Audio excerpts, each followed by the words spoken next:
Yes, welcome. It's still real to me. Always brought to us by Zaslow Show 2.0 title sponsor Anidjar and Levine, accident attorneys, 800-747-FREE. That's 800-747-3733 if you're in an accident. The first call you make is 911. The next one is to my guys who have made all of this, everything Zaslow Show 2.0 possible. Anidjar and Levine, accident attorneys, 800-747-FREE. You get an attorney on the phone right away, 800-747-3733. My pal, of course, is Joey Levine. We are recording this here Tuesday evening. Now, the reason we're doing this, Joey, like this is, yes, we obviously want to do a WrestleMania reaction show, but we want to include Monday after Mania, Raw after Mania, as part of the reaction. And I would tell you, it's a good thing that we went this route, because if we just did a Mania reaction show and then had to wait until our usual weekend to react to Monday Raw after Mania, like,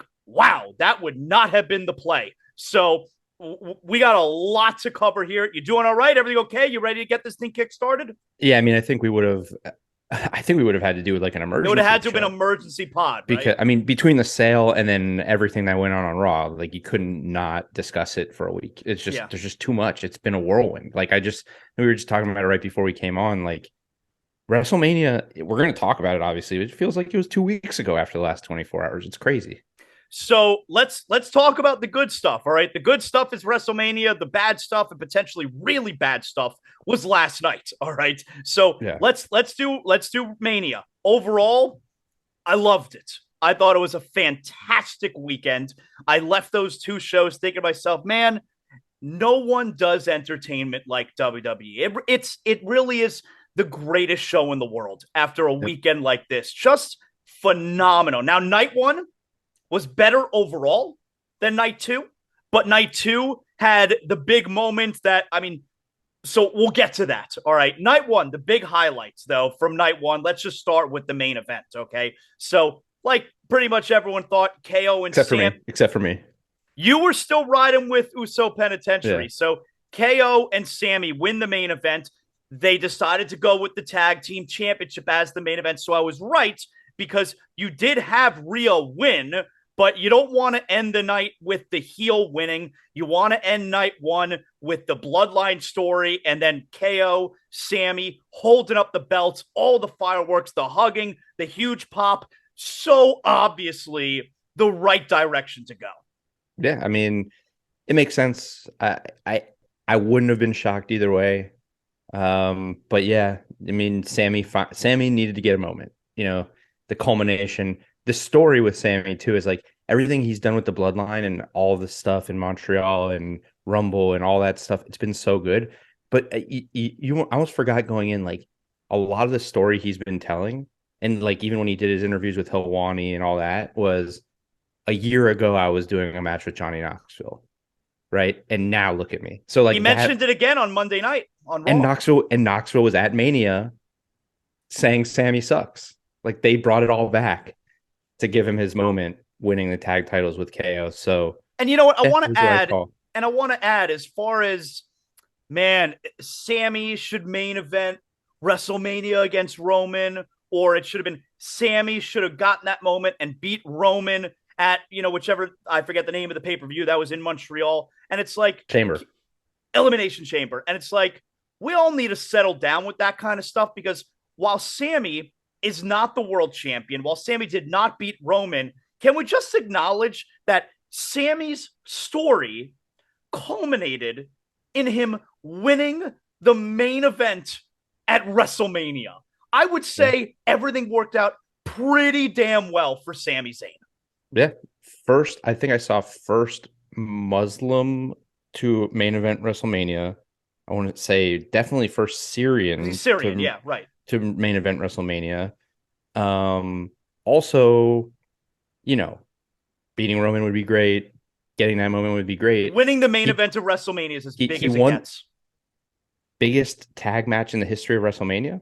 It's only the second time a tag match has ever main evented WrestleMania. And first time ever that it was for the titles. Exactly. So I'm saying, like, beating Roman's something, but that's something that probably, I don't know, it's going to be hard for that to ever happen again, because you don't get you also, as good as Sammy and KO are, you don't get a main event with a tag team match. Right. If it's not, it may never happen again in our lifetime. If it's not with the greatest tag team ever in the Usos, that's right? been The involved in a reigning story champion. for 3 years. Right. Exactly. So it may never happen again. It may never happen in our lifetime again. It's a great moment. Yeah. And I love the finish too. The 3 haluva kicks, Jay falling into the arms of Sammy. Just flashback to War Games when Jay fell into Sammy's arms and Sammy helped him.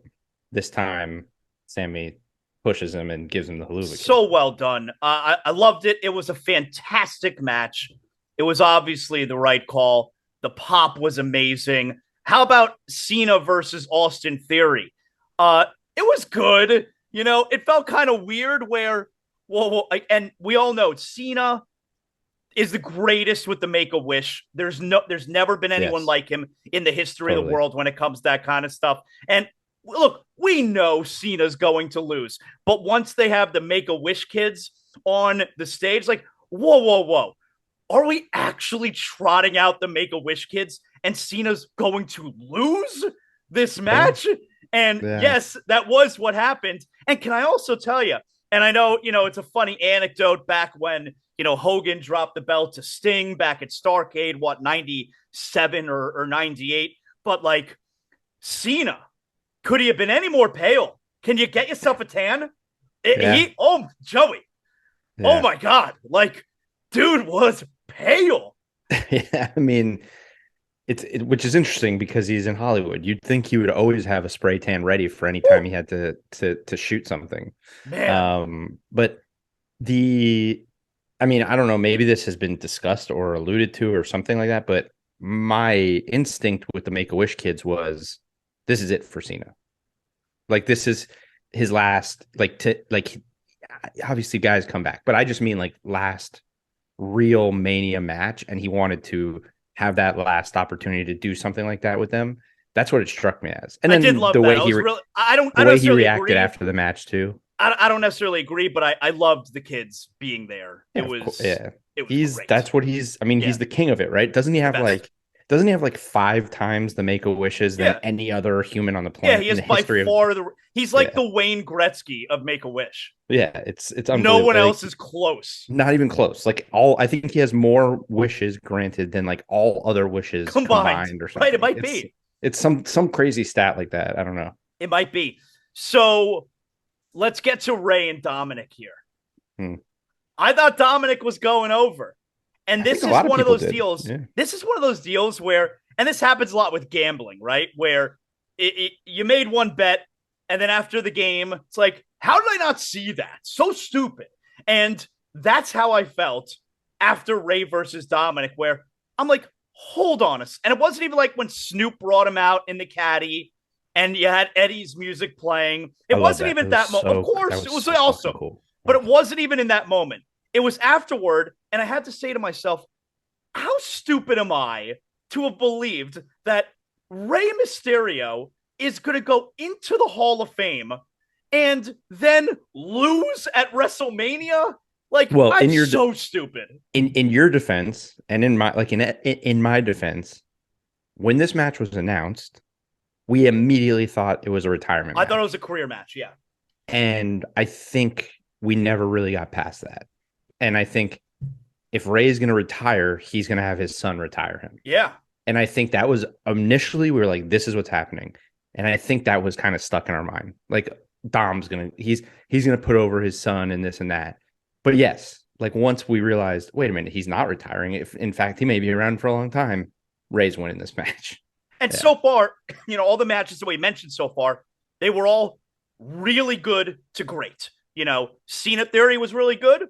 Ray Dom was really good. The main event was great. They've all been really good to great at this point.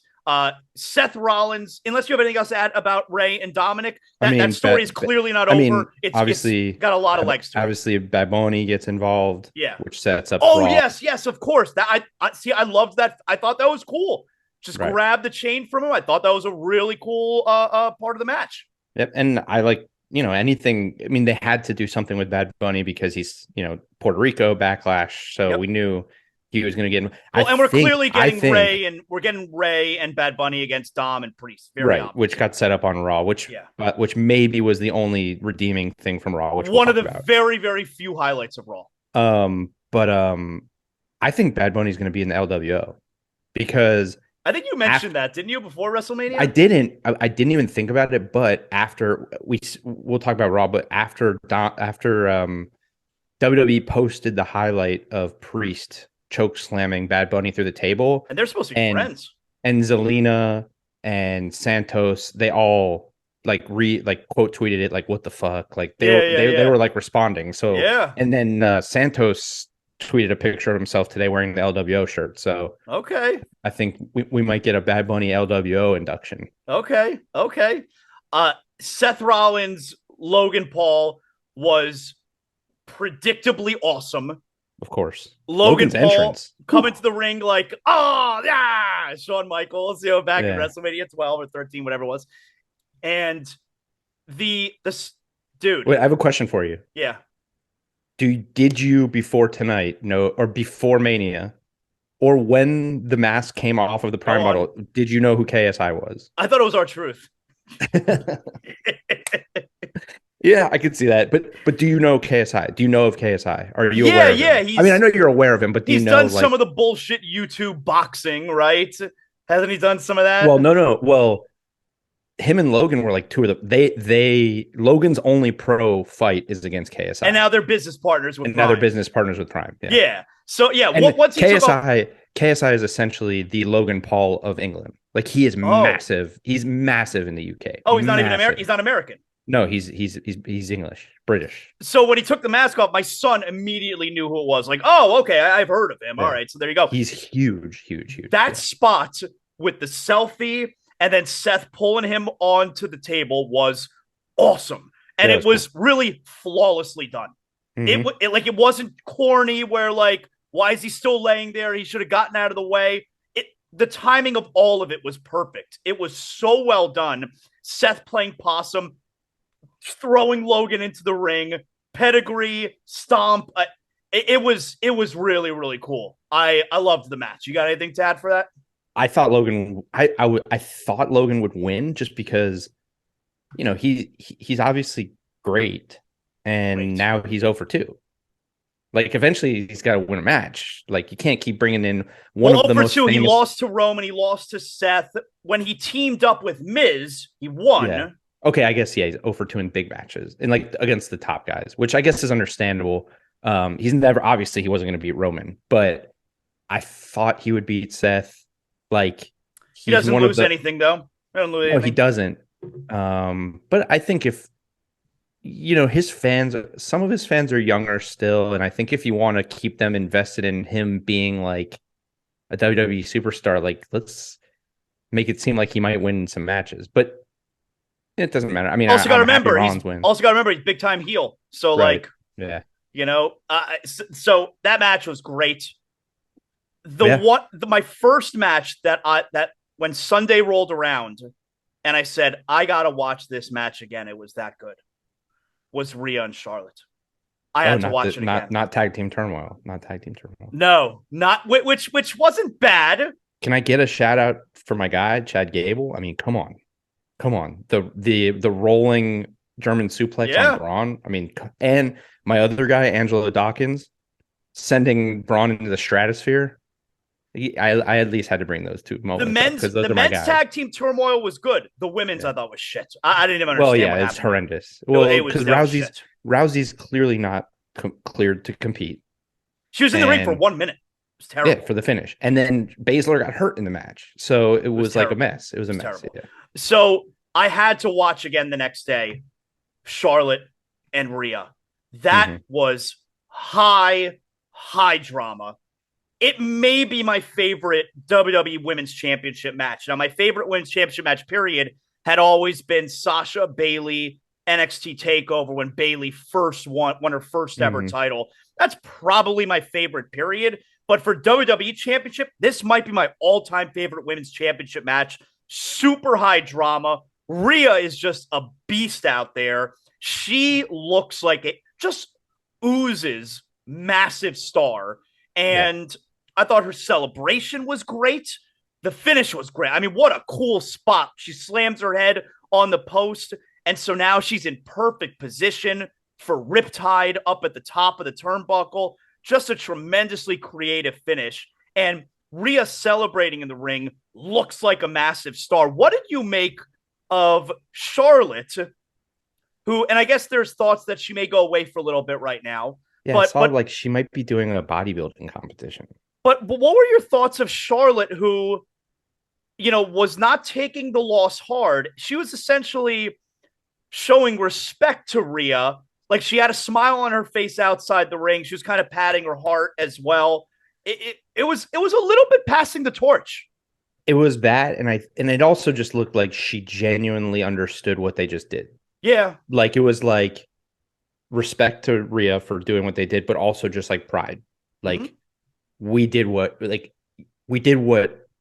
we thought we could do. Like, we put on, like you said, we just put on one of the best women's matches of all time, maybe the greatest women's championship match of all time. And people who are in the business, wrestlers, obviously you want to be at the top, obviously you want to be a champion, but you also just, you want to be the best. And having the title doesn't necessarily mean you're the best. Just being the best means you're the best. And she just, I think the look in her face was like, man, I just put on one of the best matches ever. Rhea's 26 years old. I know. She's a beast. There's a reason why everyone loves her. There's a reason why people wanted her to win this match. There's a reason why, no matter how hard they try, she's really never going to be a heel. Everyone just loves her. She's that good, and she continued to prove it. She should be like, she should have that title for a really, really long time. Like, last night, they gave it away, man. Dead giveaway. Next WrestleMania, it's Rhea versus Bianca. We're getting it at WrestleMania next year, and Rhea should still be the champion. Well, it looks that way, but or SummerSlam. But either way, it's going to be at one of those two events if they can hold off that long. I say WrestleMania just because they're on different shows, so it's going to take a little while to figure out how to get them together. Well, and also that segment was just so dumb. It was just like, what are we doing? Like, I know we're not talking about Raw yet, but like, we took, 10 minutes out of the Raw after Mania for Rhea to just come out and say, we're going to fight eventually. Well, but then they did the thing that I love. Yeah, the Raquel stared at her. I love that. So that's next, I guess. Is that what they're saying? So yeah, but they're also the number one contenders now. Well, we'll get to that because that whole scenario was such bullshit. Okay, and look, and I'll say my thoughts. We'll get to it. Yeah. All right. So there's a lot of thoughts. There's a lot of thoughts on it. Otherwise, from Saturday, I think that's really the gist of Saturday. Yeah, that was all of them. Yeah, that's really the gist of Saturday. So let's get to Sunday here. And well, the only one we didn't mention was McAfee.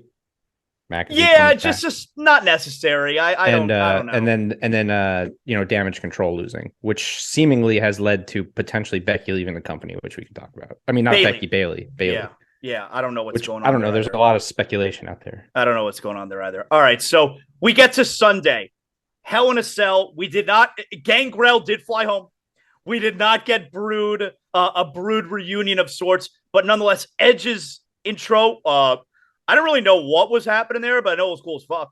I'm not really sure what that was he was wearing. I know that there's a large there seems to be a split here with Edge's entrance. There's a large contingency who seem to be super pumped on the fact that he came out to Slayer. Okay, great. Yeah, whatever. But don't tease me and tell me I'm going to get Brood Edge, and all I got was a sign that said Brood Edge. Like he didn't dress like Brood Edge, but like the mask he was wearing, I don't know what that was, but it was cool. I don't know, but he didn't have the Brood clothing. He didn't have the Brood music. Yeah, it literally just said Brood Edge. Yeah, I don't know. His name when he was in the Brood wasn't Brood Edge. It was just Edge, and he was part of the Brood. Like, it was just absurd. I was like watching him, like, so this is it. This is Brood Edge. Like, but cool. I guess it was something. It was a cool entrance. The Demon's entrance I thought was very cool. He's amazing. He's so cool, man. He's so cool. Love the Demon's entrance, but and the match was really cool. It was violent. They were using the chairs and all the bullshit. I think it got cut short because of the injury, but I wish Finn won though. I wish Finn won. Yeah, it's the same thing with that as kind of how it with Ray. Like I was watching with my brother and I was disappointed that Finn didn't win also, but he was like, this is Edge closing that chapter. It makes sense, right? This whole thing has been I have to close the chapter on Judgment Day. He closes the chapter, they move on. That did you see the cut that he got from the ladder shot? I don't think I did. You know what happened. I mean, obviously, you know what happened. You saw it, but so he got hit in the head with the ladder. Yeah, they injected him and stapled him at ringside. Really? Yeah, that's where. So he got hit by the ladder. I don't know. There was blood all over the ring. Yep. When Edge was getting the weapons out, that was a decoy for the cameras so that they could inject him and staple him in the moment. Yeah, I was wondering because there was so much blood there, and then I was wondering why isn't he still bleeding? Yeah, but you notice they didn't show him for like a good 3 or 4 minutes while Edge was getting all those weapons out. I did not know that. They stapled him at ringside. It's also why the match was. I think the match, from what I was reading, was scheduled to go like another 10 minutes or so. But they just had the cut is. I don't know. It was a lot of blood. I have not seen what it looks like now. I have not. Oh my god, it is. I just know that in the match it was. It's like it's like from his hairline, like almost to the middle of his head. Oy. And it was from what? How did it happen? When he threw the ladder at him. Oy. He threw the ladder at him. Obviously, I'm sure he was supposed to like get it with his hands, and you couldn't see it. You think he wasn't supposed to take the ladder straight with his forehead? He obviously fucked up, and it hit him directly in the face. It was gnarly. Yeah. The Intercontinental Championship, everything we thought it would be. It was awesome. That is the perfect example. We both thought Gunther was going to win, and he does. By the way, we talk about this all the time. We talked about it on the last episode when we brought up the kid from Top Flight who hurt himself. Yeah. Right. And I said sometimes a chop is just as effective as a 450 or whatever. Yep. That match, that should be shown at every wrestling school for the rest of time. Yep. You don't have to do crazy shit. Yep. You don't. Just sell it. Take real shots. Be aggressive. Beat the shit out of each other. It's more compelling and it's real. Like those guys, I mean, on some level, they were beating the shit out of each other. And even when they weren't really hitting each other, it just looked like it's not dangerous, Right. Yeah. No, that match was incredible. Yep. Incredible. It was awesome. I saw some people saying maybe like a top 5 match in WrestleMania history. And Gunther's entrance was awesome where it's just him standing up there. Well, and the shot of him coming down the ramp with the 2 guys from Imperium standing up where they introduced him from. That was an incredible shot. I'm telling you, he's WrestleMania main event material. He's an absolute star. He's going to break. I think he's breaking that Intercontinental title record. I could see him holding the title all the way to when he challenges for the world title. Joey, Shane McMahon. Who gives a fuck? Like, why was Shane McMahon there in any capacity? And I know it's not supposed to be funny, but Shane, does the leapfrog, and Michael Cole yells, "Shane still got it," and then he blows out his quad half a second later. I mean, I know it's not supposed to be funny. Probably like let me tell you something. At least when Vince tore his quads, he sat there and kept yelling at people. Shane just laid there. I mean, Shane, get out of my life. But now let me say this. Let me say this. There's a silver lining in the Shane situation. If Shane is not forced down our throat, comes back as a 55-year-old man or however old he is, tears his quads, we don't get then one of the greatest WrestleMania moments in history. You were a big fan of Snoop stepping up. Name 3 other random celebrities on the planet. Name 10 random celebrities on the planet who in that moment can improvise that spot. It really was amazing. If for nothing else, that, for all intents and purposes, the 2 hosts of WrestleMania, The Miz and Snoop, were getting along just fine. And then Snoop decides to punch him out and give him the people's elbow for no reason. I mean, but Triple H in the press conference confirmed that, like, I watched it. Like he said, like, Snoop's just a pro, and he took it. Now, I think how about the Miz for understanding what's happening here? Oh yeah, well, the Miz is. I mean, Miz. You want to talk about a pro? Yeah, Miz is just incredible, and I think someone said that they caught like the ref telling Snoop to do the people's elbow. Really? But I don't know if that's true. That's I awesome. saw some If people Jessica saying. Carr is the one who called for people's elbow, that's awesome. But either way, what a job by Snoop there. I mean, Snoop did hit the wrong ropes first. You're supposed to go left. Right. Yeah. And it was very slow. He was he was afraid to hit those ropes, you know? Oh yeah. He wasn't about hitting those ropes. Hey, those ropes are hard. Those ropes are tough, man. Oh yeah. If you never hit the ropes before, I mean, I've never hit the ropes, so I don't actually know. I just know what people say, but that's not an easy thing to do, especially at I think he's 53. He's yeah. All right, let's get to the main event here. Mm. Look, the story is how it finished. All right. Obviously, the match was phenomenal match. And I've wanted Roman to win because I want this thing to keep going. But I'll tell you, when Cody started to break out the Dusty moves and he's doing the hands and then the bionic elbow and the gold dust chop on the mat, I was into it, man. Like it was about to be over. That match was ending and Cody was going to win. Now, let me ask you. So Solo sneaks his way back. We get the Samoan spike. How far in advance do you think that they planned out that Roman was retaining? Because it has to be for at least a couple of weeks, because that's Solo getting his revenge on Cody, right? For pinning him with his first loss on Monday night. You know what? Can I be honest with you? I think they knew 6 months ago. Maybe. I think the plan was Roman Rock. And I think Roman was always going to beat The Rock. Of course. And once they didn't have The Rock, they made it Cody. But Roman's still going to win. Like, I think the plan was Roman to win all along, no matter who it was. I think they did a great job of making us think it was Cody. And I think maybe there was an opportunity if Cody went over to make him a big star. But here's the way I look at it. I think the reaction from the WWE universe to Cody not winning is incredible. I'm talking about on Twitter, from the reporters, from the fans. World was burning. Get over it, people. Because here's the thing. I get it. Cody wins that match. It's a great moment. He's a star. That shit was awesome. But here's the thing. If Cody's really a star, if Cody's really the next John Cena. Yeah, they buried Cody. Well, then he ain't that over. Exactly.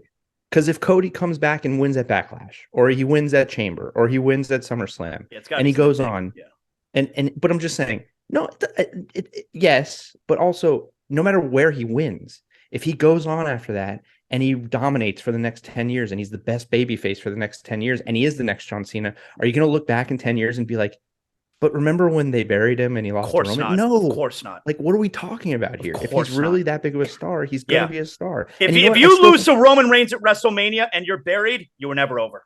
Exactly. And you know what? I still think he is a star. Well, this remains to be seen based on new management, but I still think he's a star. I still think he's a massive star. I watched that match again the next day, okay, on Monday. That crowd was so goddamn hot when Cody was about to win. Like, oh my God, the roof was going to blow off that place. Yeah. And I was shook. Yeah. Roman, when he gets the spear, and it's like, all right, we all know he's going to win it. 1, 2, 3. I jumped off my couch, hands on my head. I couldn't believe it. Dude, I was shook. And I loved it.